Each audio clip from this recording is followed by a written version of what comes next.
Hey guys, Ralph here. True Power Trumpet Fitness, and welcome to a beautiful morning, 10 o'clock. I'm getting a worm today. I'm the early bird, baby. Beautiful day here in Connecticut, 60 degrees, and Terry, I don't want to hear about it.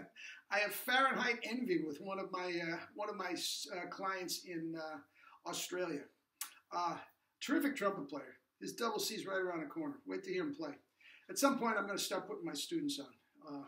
Anyway, that's neither here nor there. I have not played today. Because of the beautiful day, I'm going to try to get outdoor on the bike. I haven't been out on the bike since last fall, so I'm looking forward to it. I love being outside the bike. It's such a beautiful thing, refreshing, wonderful.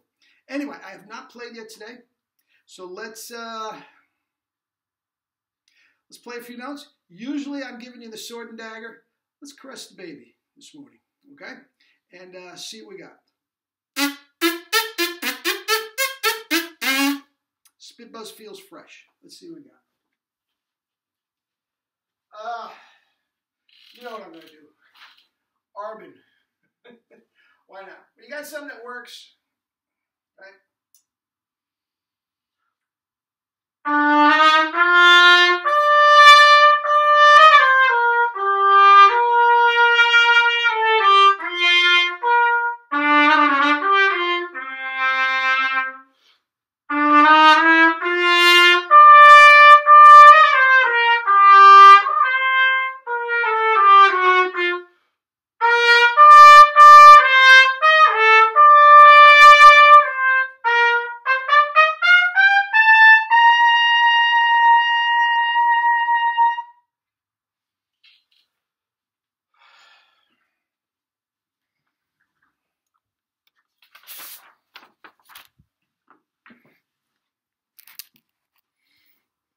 Guys, complete control.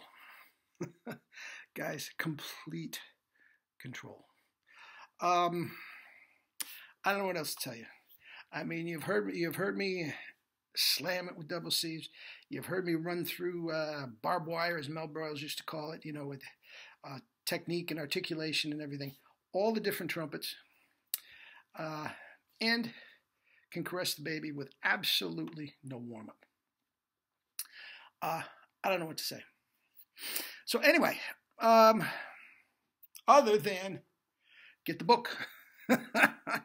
Double C Manifesto. There's two of them out there, okay? My first one has kettlebell, True Power Trumpet. Has kettlebell in it. And if you're interested in that, you might find the kettlebell. If you've never done kettlebell before, and you think that you might want to do that, then there is a lot of good information about the kettlebell.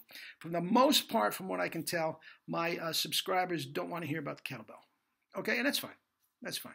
In which case, the Double C Manifesto is what you want. It's one is 50 and one is 25. And as you know, the Manifesto comes with a free lesson.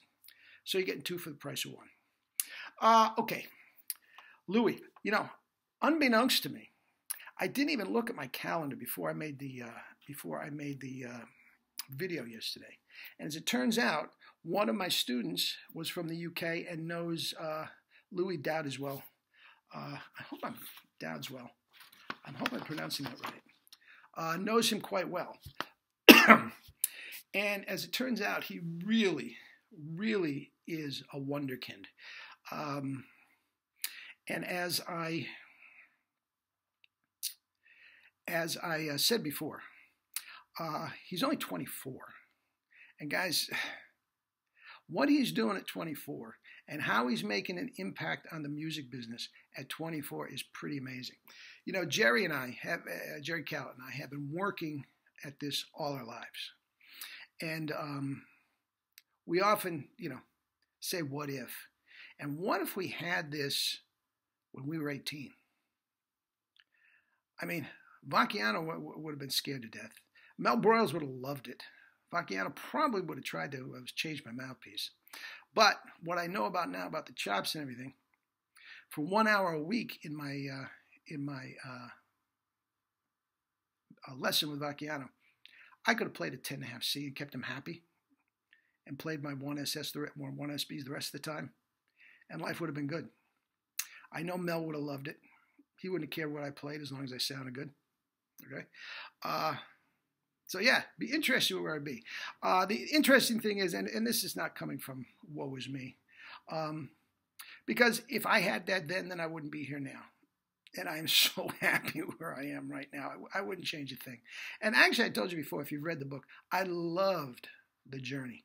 I loved the journey, working it out with Jerry and trying new things and going back to the drawing board and, figuring out, studying the physiology of the human body and the physical culture and how that pertains. I loved it.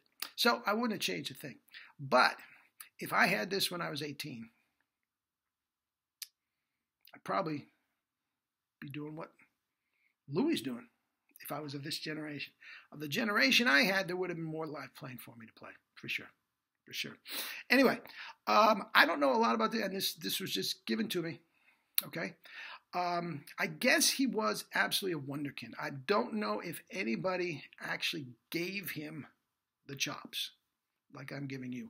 I think they were pretty natural at a very young age, from what we can tell. Okay. My client is going to get in touch with him next time he sees him and find out if he is tugging through the teeth. Okay? If not tugging through the teeth, then his corners are completely, uber relaxed. Okay? I haven't heard him tongue a lot. I haven't heard the precision of the tonguing. It's always in a big band scenario. You've seen his videos. But, so I can't tell if it's through the teeth or not.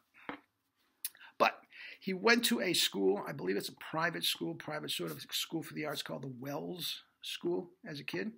And obviously, as most kids in the UK, they yearn to go to the Royal Academy, where he studied with a guy named Mike Lovett. Okay, maybe at some point we do a vid on Mike Lovett. I don't know anything about him, but again, my student told me that he was. They do have an orchestral side of the Royal Academy as well as a commercial, and it's not like you can't cross legions there. And Mike Lovett was part of the commercial side, from what I can tell. Okay, and once again, feel free to correct me if that's not the case. He does have a kinship with a very close relationship with Wayne Bergeron.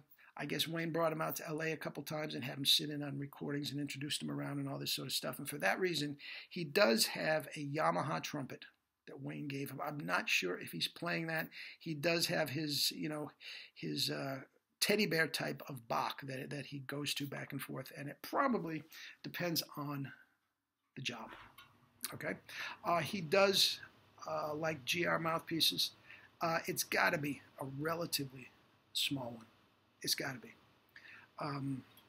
But the interesting thing is, of all the information my friend gave me, he said that he was privy to him warming up before and after jobs and whatnot. And I guess his sound is big as a house. Like, you got to get out of the way because it's penetrating and powerful. And even though, yes, he does take advantage of the technology, there's no question, he's strong enough to play lead and whatnot. And I guess from what my students said and from what I could hear on the technology, he's the real deal. He's the real deal. And I thought he was closer to 30. 24, dude. 24, dude. The only thing that I feel bad for him is compared to when I was playing, and quite frankly, 25, 30 years before that, he's not going to get rich.